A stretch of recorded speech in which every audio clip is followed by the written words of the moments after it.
questão de ser mais ecológico, porque estamos evitando os papéis, né? Então, vamos usar um pouquinho dessa tecnologia que nos ajuda a todos. Eu saúdo a todos com a graça e a paz do Senhor Jesus. Amém? Essa semana foi uma semana muito intensa, uma semana de muitas vitórias, uma semana de trabalho árduo, e a nossa oração na virada do ano foi exatamente essa, né? O Senhor nos abençoe muitíssimo, e toda a bênção expressiva, intensa, ela vem com muito trabalho, e esse ano nós já estamos bem atarefados com muitos alvos, e vale falar aqui sobre a bênção de receber o Ministério Jovem ontem em nossa casa. Foi muito bom. Tivemos lá um grupo, eu não contei, mas um grupo expressivo, e foi muito bom a nossa comunhão e os debates sobre o problema dos escândalos, né? E glória a Deus pelo trabalho do Ministério Jovem. Não sei, pastor Júlio, mas se no finalzinho não puder fazer uma sinopse da nossa reunião, acho que vai ser interessante. Pois bem, irmãos, nós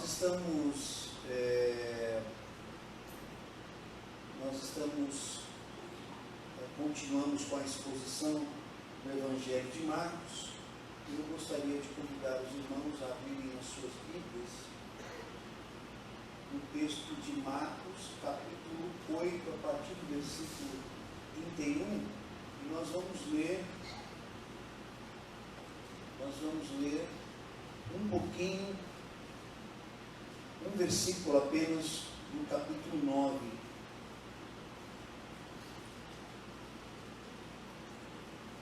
A NVI traz o título dessa porção de texto como Jesus prediz sua morte e ressurreição. Esse texto ele é precedido pela confissão de Pedro. Então nós temos aqui um texto anterior que foi falado sobre cristologia, a doutrina de Jesus, a pessoa de Jesus. Jesus se revela aos discípulos como o Filho de Deus, como Deus Filho, Messias, o ungido, Deus vivo. E agora, a partir dessa revelação, nós adentramos num texto que fala não de cristologia, mas de soteriologia, que é a doutrina da salvação. Então, acompanhem comigo a leitura, mesmo assentados, mas com toda a reverência. Versamos assim: então ele começou a ensinar-lhes que era necessário que o Filho do Homem sofresse muitas coisas e fosse rejeitado pelos líderes religiosos, pelos chefes dos sacerdotes e pelos mestres da lei, fosse morto e 3 dias depois ressuscitasse. Ele falou claramente a esse respeito. Então Pedro, chamando-o à parte, começou a repreendê-lo. Jesus, porém, voltou-se, olhou para os seus discípulos e repreendeu Pedro, dizendo: para trás de mim, Satanás, você não pensa nas coisas de Deus, mas nas dos homens. Então ele chamou a multidão e os discípulos e disse: se alguém quiser acompanhar-me, negue-se a si mesmo, tome a sua cruz e siga-me, pois quem quiser salvar a sua vida, a perderá, mas quem perder a vida por minha causa e pelo Evangelho, a salvará. Pois que adianta ao homem ganhar o mundo inteiro e perder a sua alma? Ou o que o homem poderia dar em troca de sua alma? Se alguém se envergonhar de mim e das minhas palavras nesta geração adúltera e pecadora, o Filho do Homem se envergonhará dele quando vier na glória de seu Pai com os santos anjos. E lhes disse: garanto-lhes que alguns dos que aqui estão, de modo nenhum experimentarão a morte antes de verem o reino de Deus vindo com poder. Amém. Que Deus nos abençoe com a sua palavra. O título é um dos versos. Se alguém quiser acompanhar-me, negue-se a si mesmo, tome a sua cruz e siga-me. E o subtítulo: o que a salvação requer de nós. Curva a sua fronte, vamos orar, pedir que Deus fale conosco. Faça a sua oração silenciosamente, depois nós vamos continuar orando.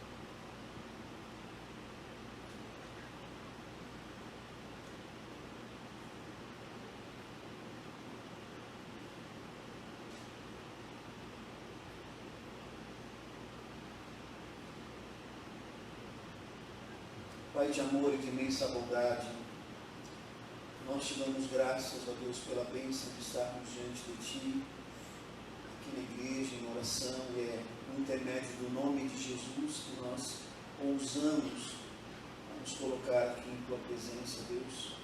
E nós queremos declarar que só o Senhor é santo, santo, santo. Nós o adoramos pelo que Tu és, pelo que Tu fazes, fizestes e farás.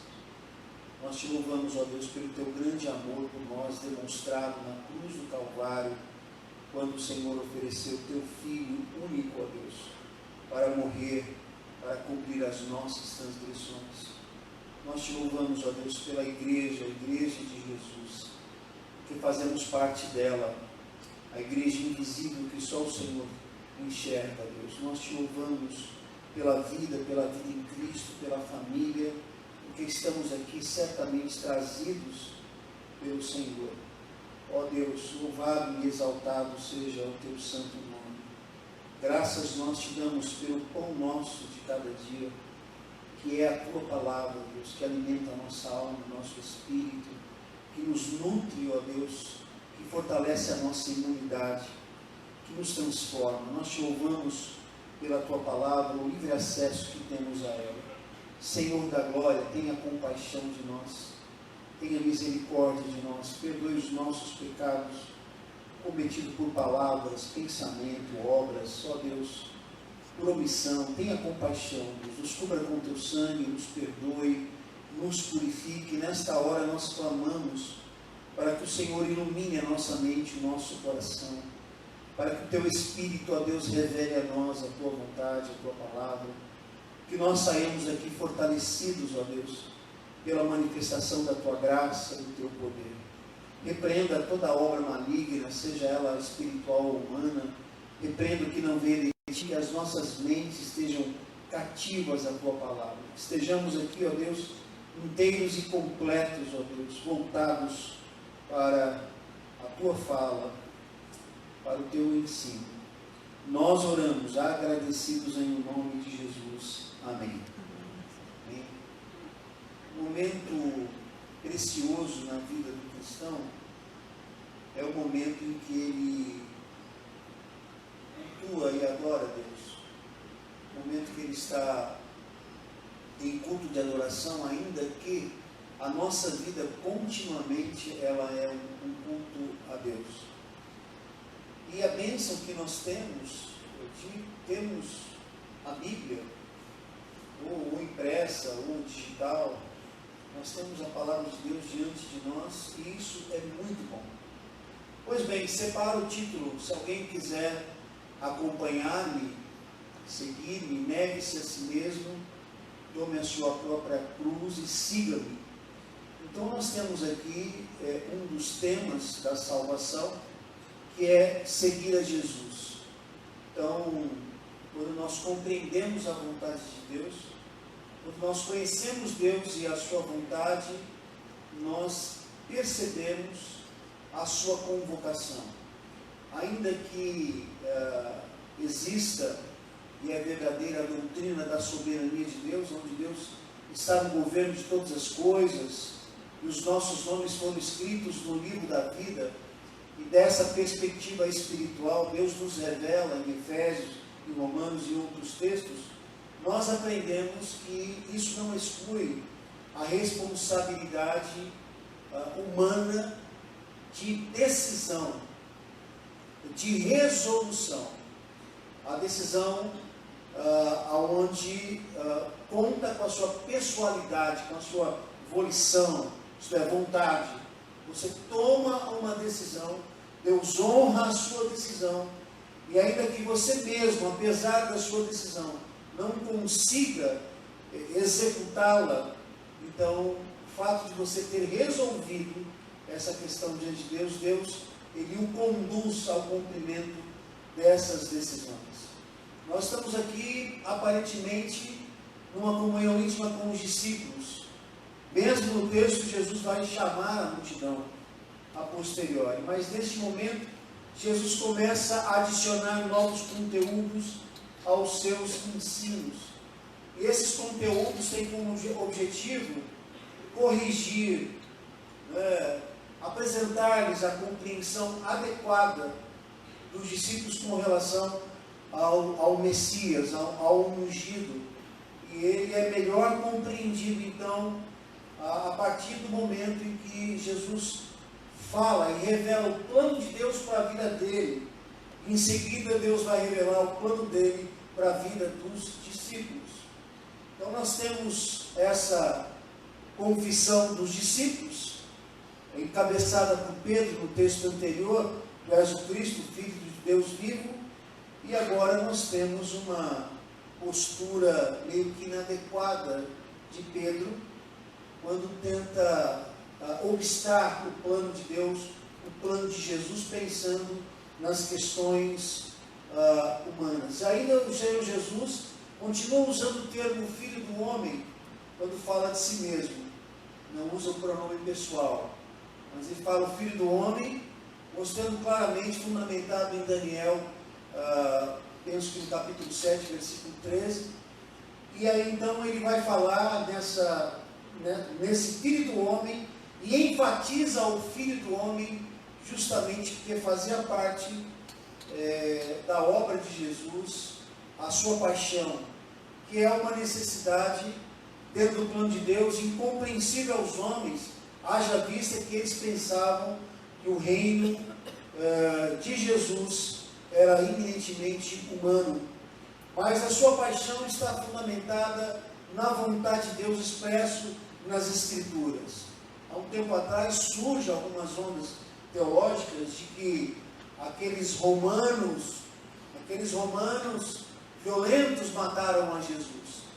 E pintam-se quadros daqueles romanos, ou se não, culpa-se os sacerdotes, os escribas, os fariseus, por matarem a Jesus, e enfatiza isso, e como se não bastasse, culpa o diabo. Deus negociou com o diabo a morte de Jesus, mas nós sabemos que, conquanto Deus estivesse usando toda essa impiedade, seja dos romanos ou dos judeus, a causa primeira é que o Senhor Jesus veio para entregar-se a si mesmo. Ele veio para morrer pelos nossos pecados. E fazendo essa transposição da igreja primitiva, esses 2000 anos para o tempo de hoje, nós aprendemos que o Senhor Jesus sofre esta rejeição dos anciãos, dos líderes, dos chefes dos sacerdotes, dos mestres da lei, e essa rejeição é enfática na vida de Jesus. Isso faz com que a sua igreja se identifique com ele, porque nós somos cristãos, isto é, pequenos Cristo, administramos esse cálice de Cristo, mas cá para nós não aceitamos muito bem a rejeição. Nós queremos mesmo a aceitação, mas o pacote todo inclui a rejeição. E, lamentavelmente, o ministério humanista, que tenta moldar a igreja, reinventar a pregação, começa a trabalhar sobre a aceitação. Porque quando você é aceito, você é admirado, você é valorizado, e essa é a reivindicação do ego da igreja contemporânea. Tudo que o homem faz, possui, parece estar ligado, se ele ser aceito, admirado, valorizado. Só que o cristianismo vem de encontro a esses valores. Ensina que ser pequeno Cristo é estar disposto a participar, a compartilhar do cálice amargo que Jesus administrou, isto é, a rejeição. Então, quando você se torna cristão, quando você compreende a graça salvadora, você se rende a Cristo, e humanamente falando, você o aceita como Senhor e Salvador da sua vida, então você é selado pelo Espírito de Deus, batizado pelo Espírito de Deus, e agora você começa a caminhar no rumo contrário do mundo. Mas a rejeição faz parte. As pessoas começam a odiá-lo, a não aceitá-lo mais, a rejeitá-lo. Às vezes nem sabe por quê, e nem você mesmo sabe. Mas agora o Senhor Jesus se manifesta através da sua vida e você tem o ódio do mundo. Meus irmãos, nós não podemos ser meninos desejando viver em função da aprovação dos outros e, consequentemente, negando a Cristo, querendo a aprovação das pessoas, querendo ser legal. Eu já disse, um dos grandes problemas das igrejas contemporâneas, no quesito líder, é o líder legal, o pastor legal, que quer agradar todo mundo e acaba desagradando a Deus. Isso não dá. Essa transposição nós vemos claramente, e essa notícia pode não ser muito boa para você, mas a rejeição, ela está inclusa no pacote todo do cristianismo, e isso vai acontecer sim. Você vai ser odiado e rejeitado. Pois bem, ainda em caráter introdutório, o último tópico da introdução é que o que nós queremos falar sobre esse texto é praticamente o mesmo que Jesus falou aos discípulos.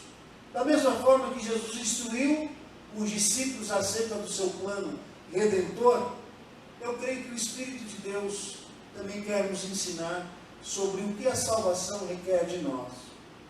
Entanto, nessa primeira parte do sermão, nós vamos comentar o texto, e certamente comentando o texto, o Espírito de Deus já estará falando conosco. Percebemos aqui que a iniciativa é sempre de Jesus.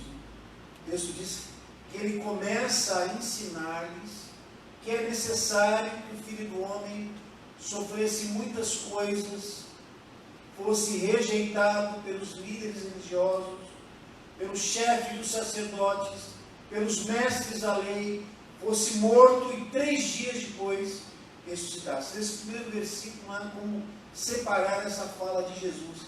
Ele fala em sofrimento, em rejeição, em morte e em ressurreição. Esse texto mostra que há uma perseguição, mas a perseguição ela tem mais peso porque vem de pessoas importantes. Não é uma perseguição qualquer, é uma perseguição religiosa.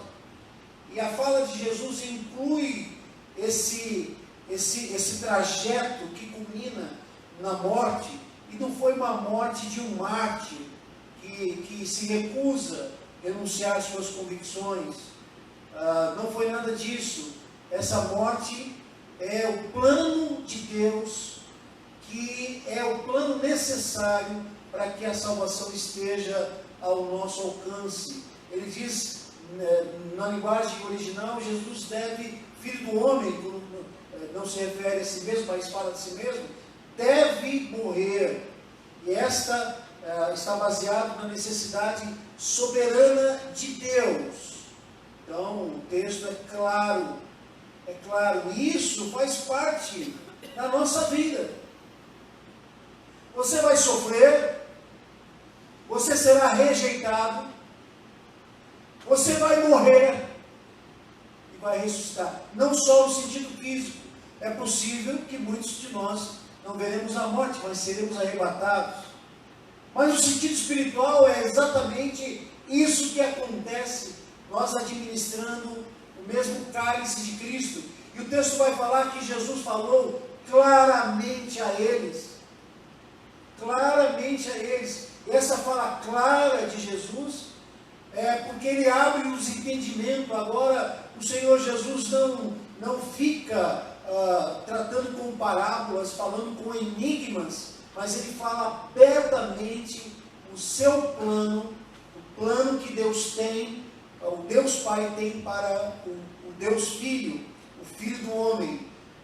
E ele fala isso abertamente. Ontem nós estávamos comentando que a Bíblia, ou ontem na Escola Bíblica Dominical, que a Bíblia, no curso, né, para professores da Escola Bíblica Dominical, que a Bíblia ela é meio que misteriosa, meio enigmática.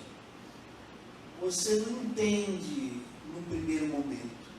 Há de se ter muita humildade, muita dependência de Deus. Você não lê a Bíblia como você lê um romance, como você lê um texto de aventura ou uma ficção. Quando você lê a Bíblia, você está ouvindo Deus falar. Como a revelação é progressiva, é Ele que vai resolver te revelar, e até que ponto Ele vai revelar o que quiser.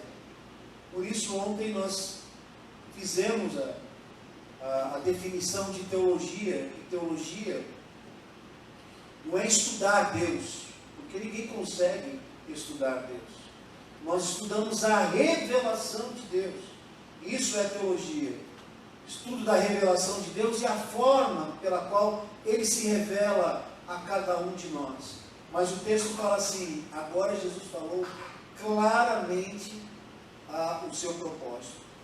Esta fala do Senhor Jesus pode ter incomodado os discípulos, mas incomodou muito mais Pedro, porque Pedro chama-o à parte, e agora Pedro vai exortar Jesus, vai repreender Jesus. Olha que absurdo. Pedro, no entanto, ele não está entendendo o que está acontecendo, e agora ele é o indivíduo de objeção do plano de Jesus. Sabe por quê? Porque ninguém quer seguir uma pessoa fracassada. Mas no cristianismo há uma inversão de valores. A verdadeira identidade de Jesus e o verdadeiro plano de Jesus, ele é reprovado pelos homens. E aparentemente essa fragilidade humana é algo que o mundo não aceita. Os gregos não aceitaram. Os valores dos gregos eram a beleza, a força, a riqueza, a sabedoria. E o mundo de hoje é assim. Esses treinamentos coach faz com que você se sinta um leão, um cara, que a sua potencialidade é o melhor que você tem. Mas no cristianismo, a pirâmide é invertida, nós já sabemos disso. Você perde para ganhar. Você é o último para ser o primeiro. Você se humilha para ser exaltado. Só que os crentes não aceitam isso. Ninguém quer aceitar isso. No momento que você deve ser humilhado, baixar sua cabeça, engolir um sapinho, né? Cobra, jacaré, você não aceita. Você quer reivindicar o seu eu. Mas o ministério de Jesus é esse. É o ministério da humilhação. A fragilidade de Jesus estava a verdadeira vitória. O Senhor Jesus volta os olhos para os seus discípulos. Ele repreende Pedro publicamente na frente dos seus discípulos. E ele vai tentar então nessa repreensão abrir os olhos de Pedro para os pensamentos divinos e não para os pensamentos humanos. Palavra dura de Jesus. Para trás de mim, Satanás. Você não pensa nas coisas de Deus, mas nas coisas dos homens. Veja que essa fala, muitos teólogos interpretam que Pedro deveria voltar à posição humilde e ensinável de um discípulo, que é a mesma frase grega para esse versículo: quiser vir após mim, se ponha no seu lugar, Pedro. Jesus discerne muito bem, e ele não apenas repreende Pedro na segunda frase, quando diz você pensa nas coisas de Deus, mas ele repreende Satanás, porque ele discerne que aquela convicção, aquela razão, aquela força de argumento contundente, na verdade vinha de Satanás. E aqui Pedro, ele se torna um advogado do diabo, quer colocar o plano de Deus em dúvida, e Satanás explora o seu benefício próprio.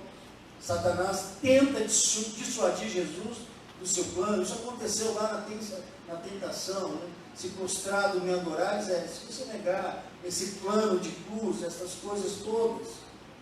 E eu paro para dizer que, apesar de muita convicção racional que os crentes têm, que os líderes têm, e paz, meus irmãos, que pastores têm, às vezes não vem de Deus, vem do diabo. Às vezes vem do diabo. É preciso muito discernimento. É preciso conselho de sabedoria para nós discernirmos o que vem realmente de Deus, o que está dentro da vontade soberana e decretiva de Deus, e o que faz parte de uma estratégia de Satanás, pois ele está trabalhando. Ele induziu Pedro, induz a cada um de nós a pensar nos prazeres humanos, nos planos humanos, nas questões humanas, nas razões humanas. E a gente sabe que a obra de Deus, nos pais, nos profetas, em Jesus, nos apóstolos, não é uma obra de bom senso, é uma obra miraculosa. Todas as obras que Deus realiza, ela não é simplesmente uma obra de bom senso. Esse negócio de que Jesus andou sobre o mar, foi isso que os modernistas, teólogos modernos, exploraram. Isso é um absurdo. Comida cair do céu, Davi, piquititinho, derrubar Golias com uma pedrinha. Começam os questionamentos, mas Deus é assim poderoso, e Ele nos fragiliza para fazer a obra excelente e maravilhosa em nossas vidas. Por isso, muitas vezes, nós quebramos a cara, e Deus, pela sua graça e misericórdia, diz: é isso mesmo, para você se enxergar, quebrar o orgulho, quebrar a vaidade.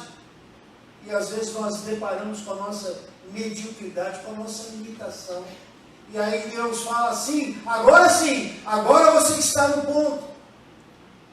Por que se exaltar? Alguém diz que crente orgulhoso é uma redundância. Não existe crente orgulhoso, porque ele não tem vontade própria, ele é servo. Ele é servo e Cristo é Senhor. Portanto, nós precisamos tomar cuidado se estamos tomados de uma certa razão, se esta tem fundamento bíblico. Agora o Senhor Jesus entra no outro contexto. Ele chama a multidão, chama os discípulos, e o texto áureo, o texto ouro, ele diz: se alguém quiser acompanhar-me, negue-se a si mesmo, tome a sua cruz e siga-me. Em outras versões, se alguém quiser servir-me ou seguir-me, negue-se a si mesmo, tome a sua cruz e siga-me. Tendo afirmado, como já disse anteriormente, os requisitos do Deus Pai para o Messias, Jesus agora declara as exigências de Deus para o discípulo. E discípulo aqui é seguir o mestre. Não existe outra alternativa. É necessário esse entendimento desses verbos fortes. Isso acontecia com os rabinos. Os rabinos ensinavam os seus discípulos a pegarem a lei. Então eles tinham que decorar o Pentateuco, os Salmos, Provérbios. Eles tinham que se apegar à lei. E eles tinham que abrir mão do que fosse necessário. Isso também na escola de filósofos, os estudantes, eles investigavam a verdade. A verdade era investigada a tal ponto deles abrirem mão de todas as necessidades físicas. E os profetas punham de lado o eu, de modo que a mensagem sobressaísse a sua pessoa. Não a sua pessoa, mas a mensagem sobressaísse. E da mesma forma agora são os discípulos de Jesus. É muito bom que tenhamos membros na igreja. Muitos membros na igreja.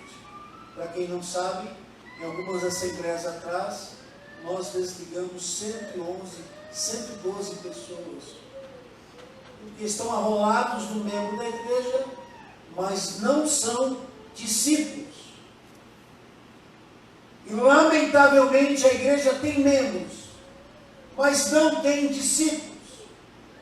E Jesus chama discípulos porque Ele é o mestre. Já brincaram, siga o que o mestre mandar?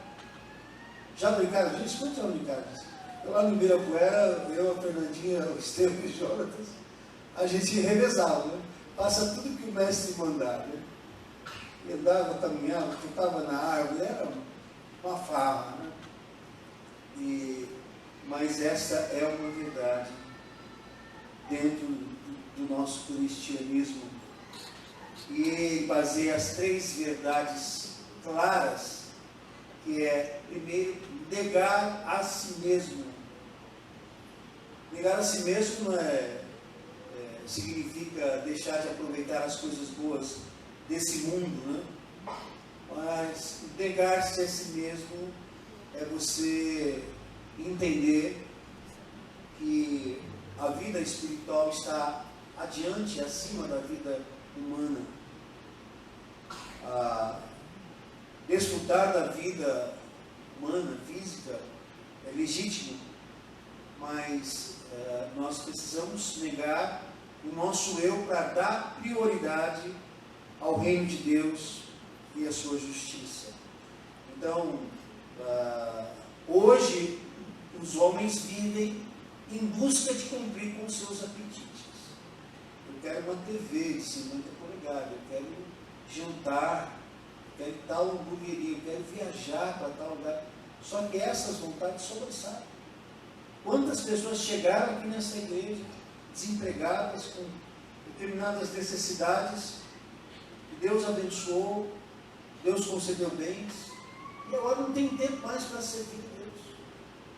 Pessoas doentes, que não poderiam andar, Deus curou, Deus trabalhou, mas agora todo final de semana ia para o sítio. Não tinha tempo para Deus. Não tinha tempo. Então, quando você nega a si mesmo, você tem o entendimento de que, olha, primeiro eu quero agradar a Deus, depois a mim mesmo. E se tomar a sua cruz, dentro do contexto da igreja primitiva, é morrer na boca dos leões, outras mortes. E para esses homens e mulheres do primeiro século, significou ser crucificado, como aconteceu com Jesus, com os apóstolos, ser martirizados. Mas tomar a cruz é você reconhecer que no lugar de prazer humano tem prazer divino. É você amar a Deus sobre todas as coisas e o próximo como a si mesmo. É abrir mão da sua zona de conforto para ter o cuidado com as pessoas, fazer a obra de Deus, seguir a Jesus. Esse siga-me é mudar o centro da gravidade, da visão concentrada do eu, para adesão à vontade de Deus. É uma vontade contínua, não de si mesmo, mas a fim de que Eu quero fazer a tua vontade, Senhor, assim na terra como no céu. É uma denúncia radical à idolatria. A verdade é que nós somos idólatras. E a pior idolatria é a idolatria do eu. Se o Senhor Jesus segue alguns exemplos, ele diz: quem quiser salvar a sua vida a perderá, mas quem perder a vida por minha causa e pelo Evangelho a salvará. Incrível, parece que Jesus nos convida a perder a nossa vida e não ganhá-la. Aquele que perde a vida é aquele que encontra uma qualidade de vida superior.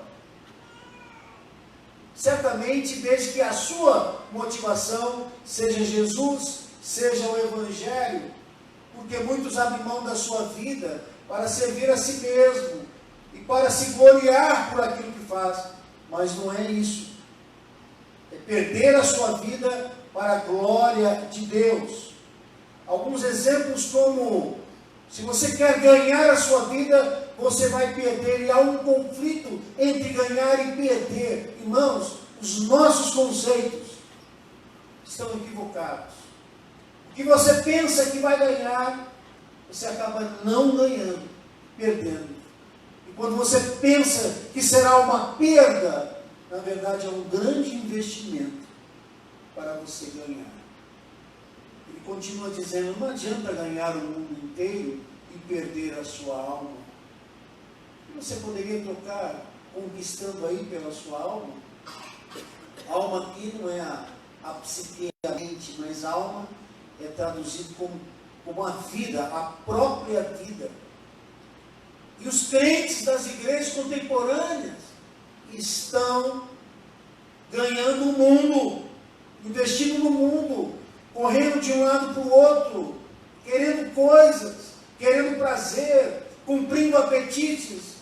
Mas a palavra de Deus vem de maneira contundente e vem nos ensinar que nós precisamos abrir a mão do mundo, investirmos no reino, na sua justiça, abrir mão do nosso conforto, estar ao lado de Jesus, evangelizar, ganhar almas para Cristo, amar, abraçar as pessoas, pensar nas pessoas e não nas coisas.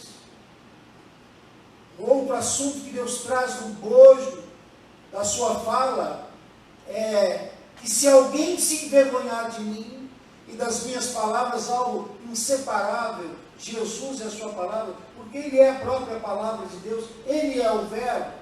E ainda diz: nesta geração adúltera e pecadora.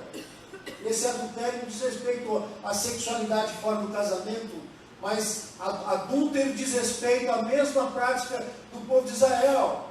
Ou seja, cultuar outros deuses, que inclui a si mesmo. Pois bem, se alguém se envergonhar, o Filho do Homem se envergonhará dele, quando vier na glória do seu Pai, com os santos anjos. Que bênção! Um retrato apocalíptico, um retrato escatológico da volta de Jesus. Vocês veem que o Pai confessa ao Filho. Ele confessa ao Filho lá no batismo, confessa o Filho na transfiguração.